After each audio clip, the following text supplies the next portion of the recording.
तो आज मैं आपको एक अनोखी रहस्यमय कहानी सुनाऊंगा। अगर आप चैनल पर नए हैं तो अभी सब्सक्राइब कर ले तथा कहानी पूरा देखे। अंत में एक अनोखा रहस्य छुपा है। धन्यवाद। तो सुनिए। बहुत समय पहले एक ऐसी दुनिया थी जहां लोग इतने व्यस्त हो गए थे कि वे भगवान को याद करना भूल गए थे। वे भौतिक सुख सुविधाओं में इतना खो गए थे कि उनके मंदिरों के दिए बुझ गए और उनके हृदय में भक्ति की लौ मंद पड़ गई। इस दुनिया में एक छोटा सा गांव था जहां एक वृद्ध महिला जिसका नाम सुमति था रहती थी। सुमति बहुत गरीब थी, लेकिन उसका हृदय भगवान विष्णु के लिए असीम प्रेम से भरा था। सुमति की सबसे बड़ी चिंता ये थी कि हर कोई भगवान को भूल चुका है। एक रात उसने देखा कि गांव के बीचों बीच स्थित भगवान विष्णु का छोटा सा मंदिर घने अंधेरे में डूबा हुआ है और वहां का अंतिम दिया भी बुझ चुका है।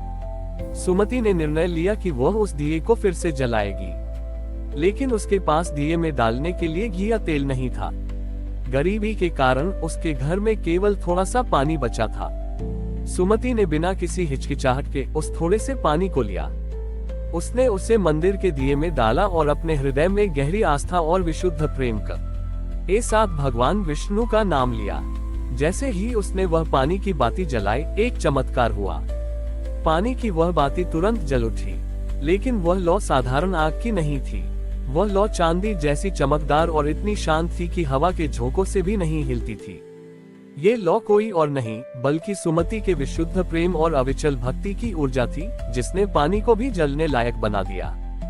जब गांव वालों ने रात के बीच उस शांत चांदी जैसे प्रकाश को मंदिर में जलते देखा तो वे हैरान हो गए। उन्होंने देखा कि जहां घी या तेल का दिया बुझ जाता था, वहीं पानी से जलने वाला ये दिया बिना हिले डुले प्रकाशमान था। गांव वालों ने सुमति से पूछा, सुमति, तुमने किस जादू से इस दिए को जलाया है? सुमति ने नम्रता से कहा, यह कोई जादू नहीं है। मैंने केवल अपने हृदय के प्रेम को तेल की जगह रखा है और विश्वास को बाती की जगह। भगवान विष्णु केवल सच्ची भक्ति को देखते हैं, वे यह नहीं देखते कि आपने उन्हें क्या अर्पित किया है। इस चमत्कार के बारे में सुनकर भगवान विष्णु स्वयं एक साधारण बालक के रूप में उस गांव में प्रकट हुए। बालक ने मंदिर में आकर उस जलते दिए को ध्यान से देखा और सुमति से पूछा, माँ, क्या तुम जानती हो कि ये दिया इतना शक्तिशाली क्यों है? ये घी के दिए से भी अधिक चमकता है। सुमति ने कहा, बालक, मैंने सुना है कि जब संसार में भक्ति शून्य हो जाती है और अहंकार बढ़ जाता है, तो भगवान स्वयं उस भक्ति को पुनर्जीवित करने के लिए आते हैं। मेरा ये दिया केवल एक निमंत्रण है ताकि भगवान वापस आ सके।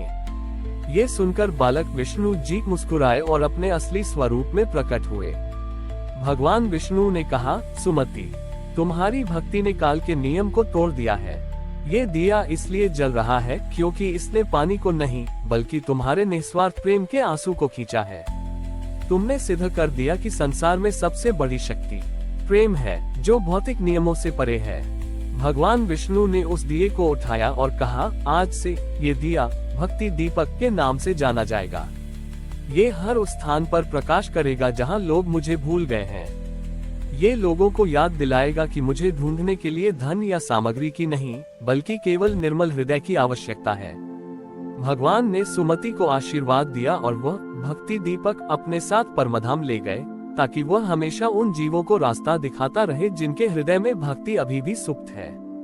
सुमति ने अपने छोटे से कार्य से संसार में विलुप्त हुई भक्ति की लौ को फिर से जला दिया। भगवान विष्णु भक्ति दीपक को परमधाम क्षीर सागर में ले आए और उसे शेषनाग की फनों के बीच अपने हृदय के पास स्थापित किया। वह दिया अब चांदी के प्रकाश से शांत भाव से जल रहा था। देवी लक्ष्मी ने दिए की अलौकिक चमक देखकर पूछा, प्रभु, ये कैसा अद्भुत प्रकाश है? इसमें घी नहीं है, तेल नहीं है, फिर भी इसकी लौ सबसे पवित्र और स्थिर है। भगवान विष्णु ने सुमति की कथा सुनाई और कहा, ये दिया एक साधारण जलकण से नहीं बल्कि एक सच्चे भक्त के विश्वास से बना है। इसका प्रकाश उस विस्मृत भक्ति को जगाने का काम करेगा जो संसार में अंधकार के कारण सो गई है। भगवान ने उस भक्ति दीपक को एक विशेष कार्य के लिए चुना। उन्होंने देखा कि पृथ्वी पर एक और भयंकर समस्या खड़ी हो गई है। लोग मंदिरों में तो जा रहे थे, दान भी दे रहे थे, लेकिन उनका सारा ध्यान बाहरी आडंबर और सजावट पर था। वे भगवान की मूर्ति को तो सजाते थे, लेकिन अपने हृदय को शुद्ध करना भूल गए थे। उनका सारा धर्म दिखावा बन गया था। भगवान विष्णु ने सोचा, लोग मुझे बाहर खोज रहे हैं, जबकि मैं उनके भीतर निवास करता हूँ। उन्होंने भक्ति दीपक से कहा, जाओ हे शुद्ध लोग, तुम्हें वहां जाना है जहां लोग मुझे भूल गए हैं। तुम्हें हर उस हृदय में प्रकाश करना है जो आडंबर की धूल से ढका हुआ है। भक्ति दीपक एक छोटे से चांदी के तारे के रूप में परिवर्तित हो गया और तुरंत पृथ्वी की ओर निकल पड़ा। वह तारा पृथ्वी पर एक विशाल और समृद्ध मंदिर के पास उतरा।